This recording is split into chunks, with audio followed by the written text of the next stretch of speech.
We're now joined by Maryland Democratic Senator Chris Van Hollen. It's good to have you here. It's good to be with you, Margaret. In person. A lot to talk to you about today, but I want to quickly just ask you, since Congress just went home for the better part of 2 weeks, they haven't reauthorized a lot of things, and they haven't passed the supplemental for Israel, for Ukraine, Taiwan. Is that going to get done before the end of the year? We have to get it done by the end of the year.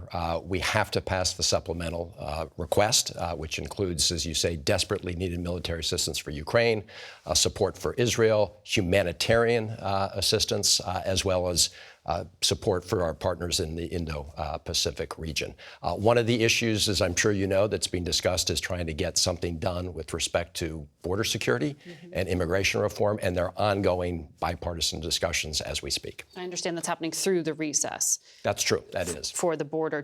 Do you know, I mean, is it really realistic, though, that that's a very hard issue, that that's going to get done before 2023 is up? Well, there are good faith negotiations going on. Whether they get done or not, I don't know. But let me just say, it seems to me that given the desperate situation in Ukraine, it is irresponsible for people to say that we're going to allow Putin to continue his assault on Ukraine and only going to provide that assistance if we get a deal on something else. I want to get a deal on immigration reform, but it doesn't make sense to me to connect the two. So you wrote a letter this month endorsing more funding for Israel, but also pressing the Biden administration on its assessment of whether these military goals are actually achievable and how that country is protecting civilians. Are you satisfied with what the White House has told you?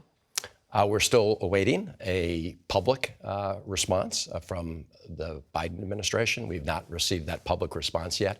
We have had outreach at the highest levels, and we've been offered, those of us who signed the letter, to meet with the president's top national security and foreign policy team to discuss some of those issues. But we are still awaiting an answer to the letter because we asked a lot of questions that we think are important to get answers to. This is hurting the president with his fellow Democrats, isn't it?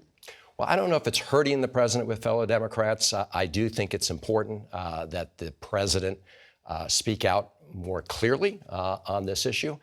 Let me say this. In the aftermath of the horrific Hamas attacks of October 7th, you have, I think, virtually every senator supporting Israel's objective of going after Hamas and neutralizing them from a military perspective. No more October 7th. Right. But we also need to do, as Secretary Blinken said, see how Israel conducts this operation is important. And so many of us were concerned just a few weeks ago when one of the White House national security spokesperson was asked if the United States has any red lines. Yeah. And the answer was no, which means anything goes. And that cannot be consistent with American interests and American values. So that's why we're asking these questions. It can't be consistent because that's not the policy for any other country that the United States provides military aid to. Well, that's right. Look, we have a policy of trying to make sure that our funds are used in a manner that advances our interests and our values. And if you look at what's happening right now in Gaza, the desperate humanitarian crisis, clearly that's more that could be done. And if you look at the level of civilian casualties, Secretary Blinken himself has acknowledged that there are additional measures that the Netanyahu government can take to reduce the high level of civilian casualties, 2/3 of them children.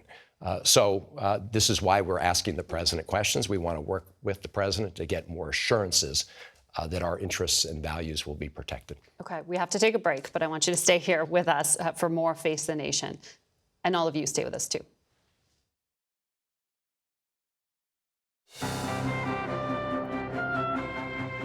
Welcome back to Face the Nation. And we have more questions now for Senator Chris Van Hollen.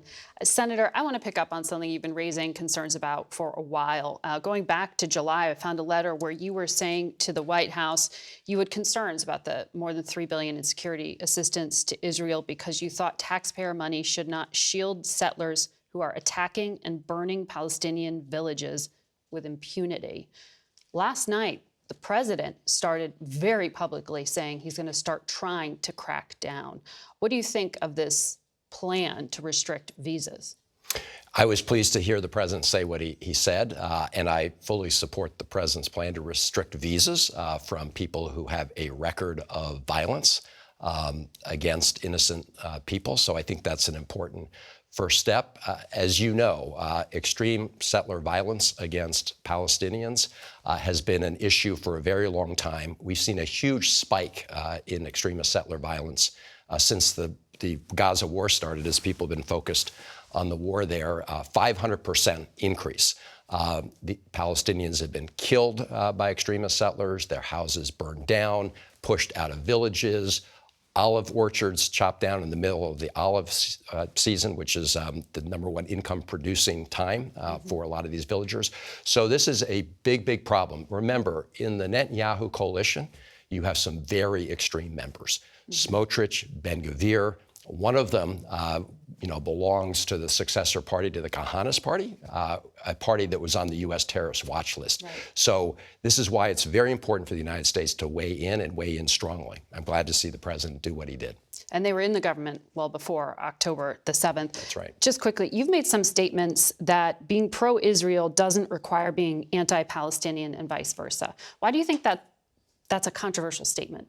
Well, it shouldn't be, right? Because you can be both pro-Israel, as I am, and also pro-Palestinian and support Palestinian rights and aspirations to self-determination and a homeland of their own. In fact, the president's vision, when he sees some light maybe at the end of this dark tunnel, has been a two-state solution. Israel living securely with a Palestinian state as a neighbor, where Palestinians have equal dignity and full rights.